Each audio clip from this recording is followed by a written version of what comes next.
मेरा नाम काजल है। मैं अपने चाचा के घर पर रहकर अपना इलाज करवा रही थी क्योंकि मुझे बच्चे नहीं हो रहे थे। एक दिन चाचा कटोरी में तेल लेकर आए और कहने लगे, काजल मेरे पैरों में बहुत दर्द है, तुम मेरे पैरों में तेल लगा दो। मैंने उनके हाथ से कटोरी ली और पैरों में तेल लगाने लगी। तेल लगाते लगाते पता नहीं मुझे क्या होने लगा। मेरे चाचा बहुत सुंदर व जवान थे, उन पर तो कोई भी लड़की फिसल जाए, ऐसा ही कुछ मेरे साथ भी हुआ। मैं चाचा के पैरों को दबा रही थी। हम दोनों की नज़रें मिलती पर तुरंत ही हम दोनों अपनी नज़रों को इधर उधर कर लेते थे। रात का समय था, करीब 10 बज रहे थे। मैं उनके आंखों से आंखें नहीं मिला पा रही थी क्योंकि मेरे अंदर अजीब सी हलचल हो रही थी।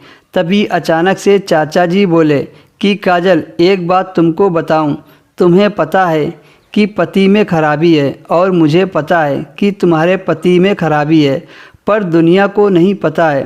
तुम चाहो तो माँ बन सकती हो और अपनी ज़िंदगी अच्छे से काट सकती हो, क्योंकि तुम्हें भी पता है कि लव मैरिज तुमने की है तो तुम अपने पति को छोड़ भी नहीं सकती हो, और दूसरी शादी के बारे में तो तुम सोच भी नहीं सकती हो।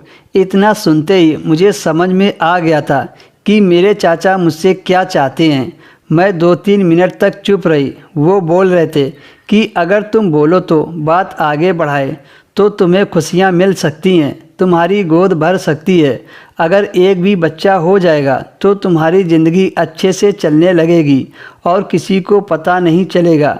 करीब 10 मिनट तक मैं उनके पैरों में चुपचाप तेल लगाती रही। फिर चाचा बोले, ठीक है, कोई बात नहीं, जैसा तुम्हें ठीक लगे वैसा करो। मैं तो तुम्हारा भला चाह रहा था, जो तुम्हारे लिए फ़ायदेमंद हो। इतना सुनते ही मैंने चाचा की बातों पर विश्वास कर लिया और चाचा की बात पर राज़ी हो गई। अब चाचा ने मुझे कंधे से पकड़कर उठाया और गले से लगा लिया।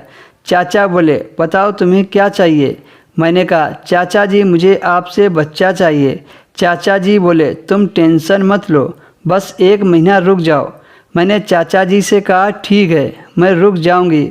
उस रात चाचा ने मेरे साथ वही किया जिससे मुझे बच्चा की खुशी मिल जाए। अगले दिन हम दोनों दोपहर के 12 बजे उठे।